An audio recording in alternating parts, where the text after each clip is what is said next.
오늘 본문 2절에 보시면 이런 말씀이 기록되어 있습니다. 내 손에 있는 것이 무엇이냐? 우리 하나님께서 모세에게 물으신 질문입니다. 성경에 나타난 여러 가지 기적들, 우리가 가지고 있는 성경에는 정말 많은 기적들이 있죠. 구약 성경에만 있는 것이 아니고 신약 성경에도 정말 많은 기적들이 기록이 되어져 있습니다. 자, 이런 기적들을 믿지 않는 사람들이 많이 있습니다. 예수 믿는다고 하면서 교회 다닌다고 하면서 심지어 신학을 졸업하고도 목사가 된 이후에도 성경에 나오는 기적을 믿지 않는 사람들이 간혹 있습니다. 저는 이런 생각을 해봅니다. 성경은 온통 기적으로 다 채워져 있는데 예수님께서 인간의 몸을 입고 이 세상에 오신 것 자체가 너무나 신비한 기적인데 성경에 나타나는 이 기적을 믿지 않으면서 어떻게 복음 전하는 목사가 되었을까, 이런 의문을 가지게 됩니다. 자, 이런 성경에 나타난 기적들을 믿지 않으면서도 한 가지 참 이상한 것은 자기 삶 속에 어떤 문제가 생기게 되면 정말 하나님께서 기적을 보여주셨으면 좋겠다, 그런 생각을 하지 않습니까? 모세가 가지고 있던 그 지팡이, 기적의 지팡이죠. 홍해를 가리키니 홍해가 육지같이 갈라졌습니다. 그리고 큰 바위, 반석을 치니까 어떻게 됐습니까? 생수가 쏟아져 나오는 그런 놀라운 기적이 일어났습니다. 그 외에도 모세는 이 지팡이를 통해서 여러 가지 정말 많은 기적들을 일으켰는데, 저는 이 본문 설교 말씀을 준비하면서 하나님 앞에 간절히 기도하면서 이런 생각을, 좀 엉뚱한 생각을 해봤습니다. 우리 아름다운 동산교회 소속한 우리 성도들 한 사람 한 사람 손에 과거에 수많은 기적을 일으켰던 그 모세의 지팡이, 그 지팡이를 하나씩 잡혀주면 얼마나 좋을까, 그런 생각을 해봤습니다. 여러분, 염려하지 마시기 바랍니다. 걱정하지 마시길 바랍니다. 정말 이 시간에 여러분의 영의 눈과 귀가 하늘을 향하여 고정되어지고 여러분의 마음이 성령님을 향하여 간절한 사모함을 가지게 되면 오늘 이 시간에 여러분의 남은 인생길 걸어가는 동안에 꼭 필요한 정말 능력을 일으킬 수 있는, 기적을 일으킬 수 있는 하나님 능력의 지팡이를 잡혀주실 줄로 믿으시기를 바랍니다. 오늘 본문에는 하나님께서 자기 백성 이스라엘을 애굽에서 구원하시기 위하여 모세를 지도자로 세우는 장면이 기록되어져 있습니다. 근데 모세는 하나님의 부르심에 대하여 자꾸만 이 핑계 저 핑계, 이런 변명 저런 변명을 통해서 또 심지어는 나는 부족하다고 자기 부족을 들어서 하나님의 명령을 거역하고 있는 그런 모습도 우리가 찾아보게 됩니다. 여러분, 칼빈의 은혜, 불가항력적인 은혜 논리, 이런 은혜 논리가 있는데요. 자, 이건 무슨 말인가 하면 하나님께서 우리 한 사람 한 사람을 하나님 구원 역사에 들어 쓰시기 위하여 부르실 때에 부르심에도 불구하고 우리가 자꾸 나는 안 하겠다고 자꾸 거절하게 되면 하나님께서 우리의 엉덩이를 비즈니스 실패라는 엉덩이를 하나 찰싹 때릴 수도 있고, 아니면 질병이라고 하는 그런 엉덩이를 찰싹 때려서라도 우리로 하여금 거역하지 못하고, 하나님의 명령을 거역하지 못하고 순종할 수밖에 없다. 이것이 바로 칼빈이 주장한 불가항력적인 은혜의 논리입니다. 자, 오늘 본문에 보시면 하나님께서 자꾸만 거부하고 있는, 버티고 있는 이 모세에게 드디어 세 가지 기적을 보여주시면서 그 사명을 부여하고 있습니다. 결국 이제 이 세 가지 기적을 통하여 이 모세가 항복을 하고 하나님이 잡혀주신 그 능력의 지팡이를 손에 들고 애굽의 바로 앞에 나아가고 있는 그런 장면이 오늘 본문 출애굽기 4장에 기록되어져 있습니다. 자, 그러면 오늘 본문 속에서 우리가 깨달아야 될 교훈이 무엇일까? 한 두 가지로 말씀드리고 싶은데, 첫째 하나는 하나님의 부르심에는 변명이나 핑계가 있을 수 없다는 사실입니다. 하나님은 일찍이 출애굽기 3장에 보시면 모세를 호렙산 떨기나무 불꽃 가운데서 부르십니다. 부르셔서 이미 이스라엘 백성을 애굽에서 구원해내야 된다. 내가 지도자가 되어줘야 되겠다. 이런 사명을 이미 부여하셨습니다. 그리고 우리 하나님은 그저 가서 내가 이스라엘 백성을 구원해라 그렇게 말씀하지 않냐고 내가 내 능력으로 너와 항상 함께 할 것이다. 이런 약속도 해 주셨습니다. 그럼에도 불구하고 이 모세는 자꾸만 이 핑계 저 핑계 심지어는 자기의 부족을 들어서 하나님의 명령을 거역하고 있어요. 출애굽기 3장 11절을 보시면 내가 무엇이간데 이스라엘 민족을 애굽에서 건져낼 수 있고 내가 어떻게 애굽 바로 앞에 나갈 수 있겠습니까? 이런 질문을 하게 됩니다. 그때 하나님께서는 모세에게 뭐라고 대답하시는가 하면 나는 스스로 있는 자다. 나는 스스로 있는 자로서 세상 모든 만물을 지으신 창조주 되신다. 그리고 나는 너의 조상 아브라함의 하나님이고 이삭의 하나님이고 야곱의 하나님이다. 그러므로 네가 가면 그들이 바로는 물론이고 이스라엘 민족들이 분명히 네 말을 들을 것이다. 이런 말씀을 모세에게 하게 됩니다. 그럼에도 불구하고 모세는 내가 간다고 해서 바로왕이 들을 리도 없고 그리고 이스라엘 백성들도 결코 하나님이 나를 보내셨다고 믿지 않을 것입니다. 이러면서 계속 지금 핑계를 대고 있는 거예요. 그러니까 하나님께서 어쩔 수 없이 이번에는 세 가지 기적을 모세에게 보여주십니다. 첫 번째 기적이 무엇인가 하면 모세가 손에 들고 있던 그 지팡이를 땅에 던져 뱀이 되게 하는 그런 기적이었습니다. 그런데 모세가 하나님의 명령에 따라서 가지고 있던 지팡이를 땅에다 던졌더니 갑자기 그 지팡이가 뱀이 되는 거예요. 그러면 우리가 이런 생각을 해볼 수 있을 것입니다. 모세가 가지고 있던 그 지팡이를 던졌더니 뱀이 됐다. 그러면 왜 하필 뱀일까? 큰 곰이 되거나 아니면 순전한 비둘기가 되거나 다람쥐가 되거나 이럴 수도 있는데 왜 하필 뱀이 되게 하셨을까? 지팡이가 길쭉하니까 뱀이 되게 하셨을까? 결코 그런 것은 아니고요. 거기는 놀라운 의미가 숨겨져 있습니다. 애굽 오늘 본문 그 당시에는 세계 최고의 강대국이 바로 애굽입니다. 그래서 애굽의 그 왕인 그 바로는 자기의 그 왕권을 전 세계에 나타내기 위해서 어떻게 했냐면 이 왕관을 쓰고 있잖아요. 그 왕관 앞에다가 그 뱀, 그러니까 코브라의 형상을 거기다 딱 새겨 놓습니다.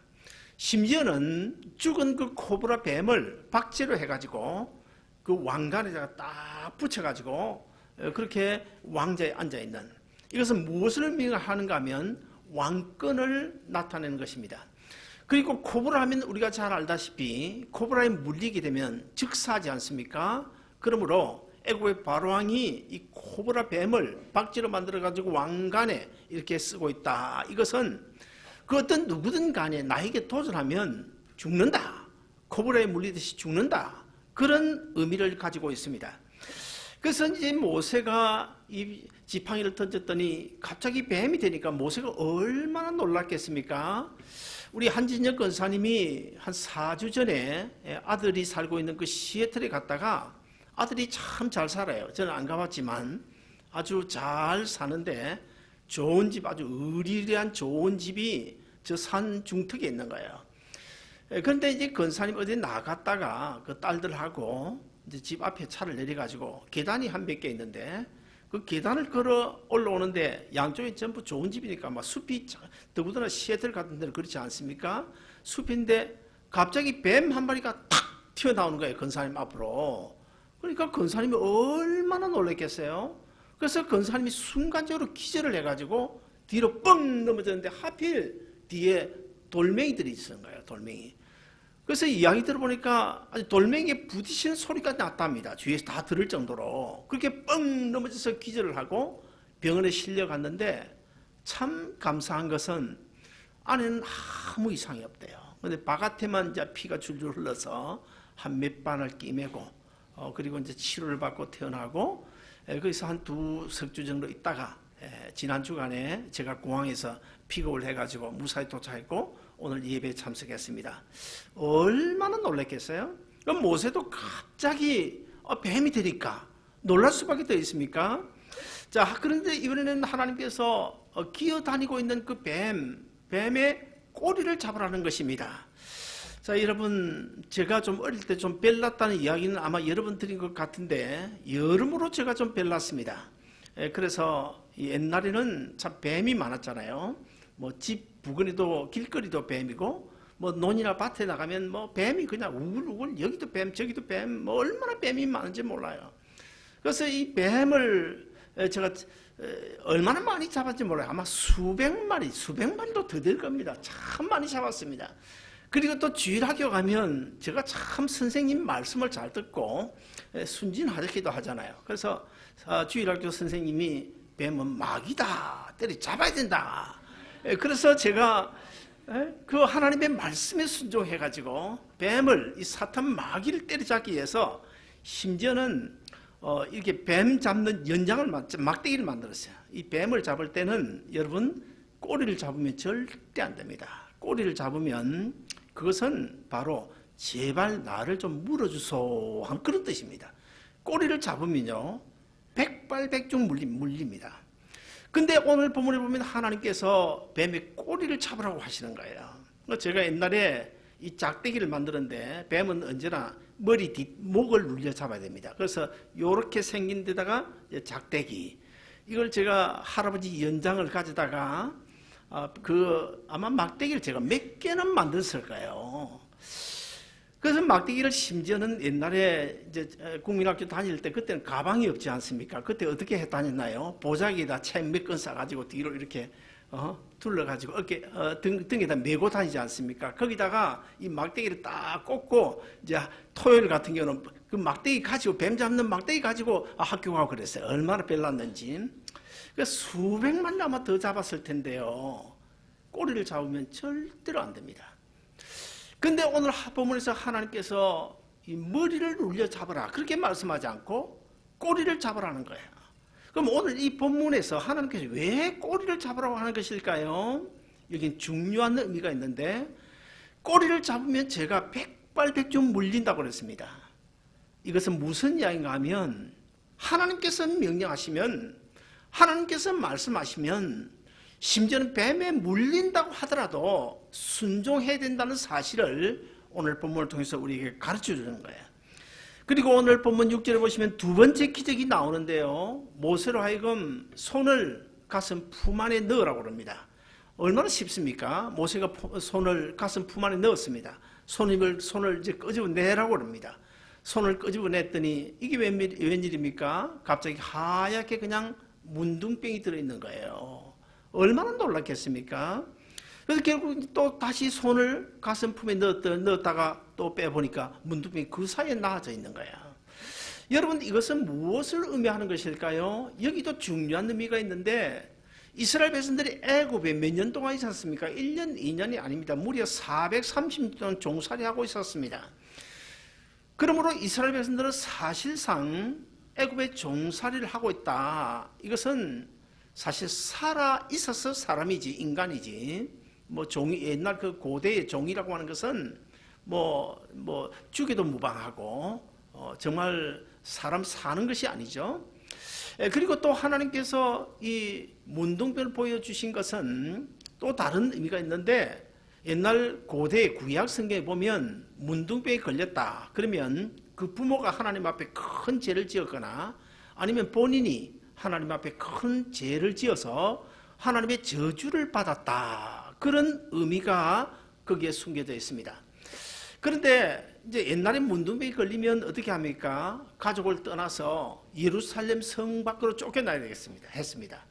성 밖에 쫓겨나서 거기서 뭐 1년을 살든지 10년을 살든지 부모나 가족 얼굴을 보지 못하고 거기서 그렇게 살다가 그냥 죽어야 했어요. 자, 이스라엘 백성들은 마찬가지입니다. 430년 동안 애굽에 종살이하고 있으니까 사실은 죽은 모습이란 마찬가지예요. 그런데 하나님께서 이 모세의 손을 품 안에 넣었다가 꺼내보니까 문둥병이 걸렸는데, 다시 품 안에 넣었다가 끄집어내 보니까 문둥병이 그새 나와 있는 거예요. 무엇을 가르쳐 주는 것입니까? 하나님께서 이스라엘 백성들을 불쌍히 여기시고 모세를 통해서 애굽에서 구원해 주실 것이라고 하는 그런 하나님의 의지가 이 기적 속에 숨겨져 있다는 사실을 우리가 알 수 있습니다. 자, 그 다음에 오늘 본문 4장 9절에 보시면 세 번째 기적이 나오는데요. 너는 하수를 조금 취하여다가 육지에 부으라. 내가 취한 하수가 육지에서 피가 되리라. 여러분, 애굽, 옛날 요즘에 이집트인데 옛날 그 애굽이라고 하는 것은 고대에는 지금의 미국보다 더 강대한 나라죠. 세계 최고의 강국입니다. 근데 그 애굽이 왜 그렇게 강국이 될 수 있냐면 지금은 이집트가 정말 너무 못 삽니다. 얼마나 못 사는지 몰라요. 너무 못 삽니다. 근데 옛날에는 최강대국이었고 세계에서 제일 잘 사는 나라였습니다. 근데 그 애굽이 왜 그렇게 잘 살 수 있었을까? 그것은 바로 나일강 때문입니다. 세계의 중요한 그런 도시를 보면 다 강을 끼고 있잖아요. 우리 한국도 한강의 기적이다 그런 말이 있듯이 어디를 가나 대도시는 다 강을 끼고 있습니다. 유독 강을 끼고 있지 않으면서도 유명한 도시 하나가 있는데 어딜까요? 바로 예루살렘입니다. 예루살렘은 강을 끼고 있지 않지만은 그럼에도 불구하고 왜 세계 최고로 유명한 그런 도시, 그런 성읍, 그리고 또 하나님이 인간의 몸을 입고 오신 메시아가 오신 그런 도시가 될 수 있을까? 그것은 우리가 인간적인 눈으로 보이는 이 강은 흐르지 않지만 강은 없지만은 하나님께서 주시는 영원한 생수, 생명수가 예루살렘 성전 문지방에서부터 흘러내리기 때문에 예루살렘이 그토록 유명한 도시가 된 것입니다. 제가 작년에 성지순례를 갔다가 애굽의 그 이집트의 나일강 바로 옆에 강변에 한국 사람이 그 하숙집을 경영하는데 그 하숙집에서 제가 돈 아끼려고 거기서 이틀을 자고 온 적이 있습니다. 그런데 그때도 너무너무 날씨가 더웠어요. 그럼에도 불구하고 그 나일강은 흘러 넘치고 있었습니다. 그러므로 이 나일강은 애굽에 있어서 생명의 젖줄과도 같은데, 그런데 이 나일 강물이 이제 피가 되는 이런 기적을 하나님께서 왜 보여주시는 것일까? 우리가 가진 성경 레위기서 17장 11절을 보시면 뭐라고 말씀하십니까? 육체의 생명은 피에 있습니다. 피는 육체의 생명이라고 그랬습니다. 그러므로 하나님께서 세 번째 이 나일 강물이 피가 되는 이런 기적을 보여주신 것은 생명의 주권이 하나님께 있다는 뜻이고, 애굽이 아무리 나일강을 중심으로 번성을 해도 하나님께서 얼마든지 멸망시키고 이스라엘 백성들을 구원할 수 있다는 사실을 그 기적 사건 속에서 가르치고 있는 거예요. 자, 하나님은 모세에게 이런 세 가지 기적을 보여주시면서까지 놀라운 큰 사명을 부여하시는데 그럼에도 불구하고 아직도 모세가 정신을 차리지 못합니다. 그저 변명하고 핑계대기에 급급합니다. 오늘 본문 4장 10절을 보시면 나는 입이 뻣뻣하고 혀가 둔하여 본래 말에 능지 못하기 때문에 못 갑니다. 이런 핑계를 대고 있어요. 제가 만약에 하나님이었다면 내 놈이 그래가지고 무슨 이스라엘의 지도자가 될 수 있겠냐. 당장 그만둬 하고 목을 잘라버릴 것인데 그럼에도 불구하고 우리 하나님은 자비로우신 분이시라 결코 모세를 내치지 아니하시고 끝까지 인내하시면서 참고 기다려 주십니다. 그리고 계속 설득하고 계십니다. 그러므로 오늘 본문을 통해 우리는 하나님의 명령이라고 하면 그 어떤 경우에도 핑계해서는 안 된다는 것입니다. 거절해서는 안 된다는 것입니다. 즉시 순종해야 된다는 것입니다. 이 핑계와 변명은 사실 어떤 면에서 보면 복을 제 발로 걷어차버리는 것이다. 그렇게 말할 수도 있을 것입니다. 그러므로 우리가 하나님의 명령을 거역할 때 그것은 축복이 보장된 주의 일을 거역하는 것이기 때문에 결코 우리가 복을 받을 수 없다는 사실도 오늘 본문을 통해서 배워야 됩니다. 자, 그러면 우리 오늘 본문 4장 11절을 같이 한번 읽어보실까요? 우리 다 같이 읽겠습니다. 시작. 여호와께서 그에게 이르시되 누가 사람의 입을 지었느냐? 누가 말 못하는 자나 못 듣는 자나 눈 밝은 자나 맹인이 되게 하였느냐? 나 여호와가 아니냐? 자, 그러면서 그 뒤에 보면 이제 가라. 내가 네 입과 함께 있어 네가 할 말을 내가 가르쳐 주겠다고 말씀하십니다. 자, 그때 모세가 말합니다. 모세가 무슨 말로 거절하는가 하면, 하나님 도저히 저는 안 되겠습니다. 보낼 자를 보내소서. 보낼 자를 보내소서. 금방지기 짝이 없어요. 하나님, 나는 도저히 안 되겠는데요. 저 김 집사 보내면 어떨까요? 저 강 집사, 박 집사, 이 집사도 있지 않습니까? 저분들 보내면 잘할 텐데요. 나는 도저히 안 되겠습니다. 이렇게 핑계예요.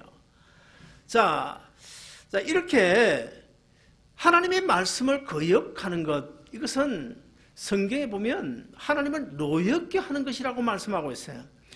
출애굽기 23장 21절에 보시면 하나님을 노엽게 하는 자는 그 허물을 결코 사하지 않으시겠다고 말씀합니다.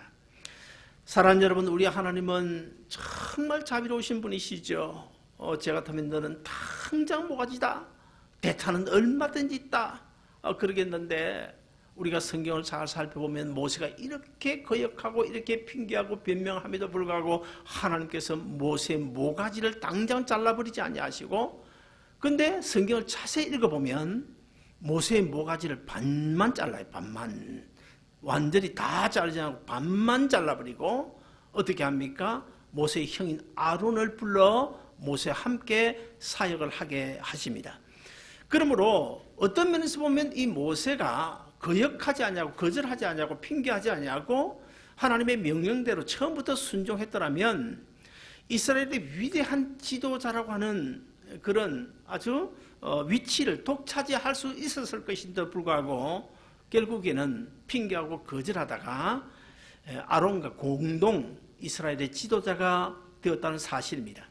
지금도 우리는 주일마다 들려오는 하나님의 말씀 앞에 아침마다 우리가 하나님 앞에 기도할 때 우리 하나님께 성령님을 통하여 간절하게 우리에게 요구하시는 것도 있고 우리에게 말씀하시는 것이 있어요. 그때마다 우리는 순종해야 되겠는데 얼마나 우리는 핑계를 많이 합니까? 나는 물질이 없어 못한다고, 나는 시간이 없어 못한다고, 나는 건강이 없어 못한다고, 내가 좀 이따가 은퇴하면 하겠다고. 이 핑계 저 핑계 얼마나 핑계하고 변명합니까? 그러나 여러분, 이 시간 이 말씀을 통하여 우리 모두 그 어떤 경우에도 핑계하거나 변명하지 말고 하나님의 말씀에 순종하는 여러분 되시기를 주 여러분 축원드립니다. 둘째로, 내게 있는 보잘것없는 것도 하나님 능력의 지팡이가 될 수 있다는 사실을 본문을 통해서 보여주고 있습니다. 이스라엘 백성들이 이제 모세의 인도를 받아서 이제 40년 강약길을 걸어가지 않습니까?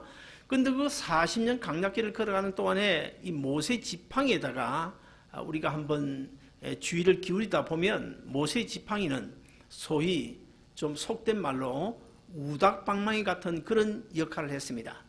얼마나 많은 기적들이 그 모세 지팡이를 통해서 일어난지 몰라요.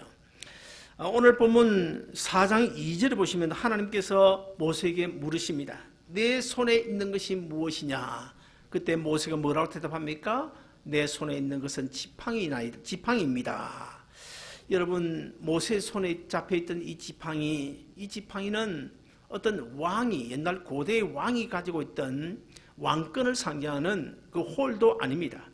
그렇다고 해서 어떤 군대 장관이 가지고 있는 지휘봉도 아니었습니다. 그저 이 모세가 40년 동안 미디안 강야에서 양을 칠 때 사용하던 정말 너무나 평범한 지팡이.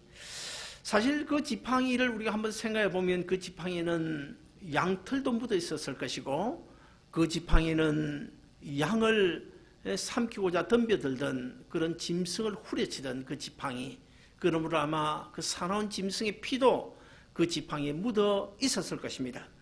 자, 그러나 그 보잘것없는 그 모세의 지팡이에 하나님의 능력이 부어지자 그 지팡이가 어떻게 변했습니까? 놀라운 기적을 창출하는 우닥방망이 같은 그런 기적의 지팡이로 변했습니다.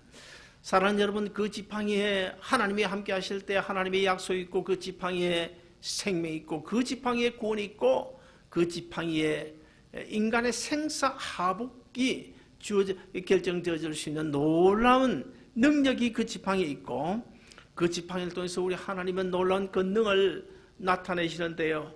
그 지팡이는 사실 아주 특별한 지팡이가 아니고 보통 지팡이였다는 사실을 속에서 우리가 한 가지 기억해야 될 것은, 우리가 신약 성경 복음서에 보면 그 베세다 들판에서 예수님께서 한 2만여 명, 5병이요, 그러니까 보리떡 5개, 물고기 2마리 가지고 그 많은 군중을 모이고도 12강줄기가 남는 놀라운 기적이 일어나지 않습니까?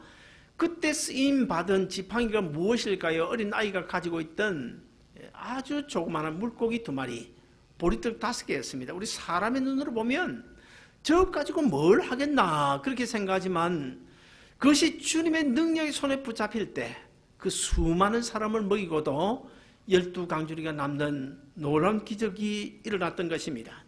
이제 말씀의 결론을 맺습니다. 우리 주님께서 이 시간에도 저와 여러분에게 이렇게 묻고 계실 것입니다. 내 손에 있는 것이 무엇이냐? 모세의 손에는 보잘것없는 지팡이가 잡혀 있었는데, 그러면 오늘 우리의 손에는 무엇이 잡혀 있을까? 내 조그만 경험이 어쩌면 모세의 지팡이가 될 수도 있어요. 나에게 조금 남아도는 시간이 모세의 지팡이가 될 수 있습니다. 내가 가진 조그만 물질도 모세의 지팡이가 될 수 있을 것입니다. 나에게 주신 별것 아닌 것이라고 하더라도 그 귀한 재능이 어쩌면 모세의 지팡이가 될 수도 있을 것입니다. 그러나 이 보잘것없는 것이라고 하더라도 이것들이 주님의 능력에 붙잡히면 내 남은 인생길에 능력의 지팡이가 될 수 있다는 사실을 우리 다 믿으시기를 바랍니다. 사랑하는 여러분, 우리는 내 손에 있는 것이 보잘것없다고 결코 모세처럼 핑계해서는 안 될 것입니다. 거절해서는 안 될 것입니다. 주님께서 분부하시면 내가 그렇게 하겠다고 미루지 말고 즉시 순종함으로 여러분 남은 인생길에 우리 하나님께서 함께 하심으로 여러분이 가지고 있는 그 작은 별것 아닌 보잘것없는 그런 지팡이가 하나님의 능력의 지팡이로 사용되어지시기를 주님의 이름으로 축원드립니다.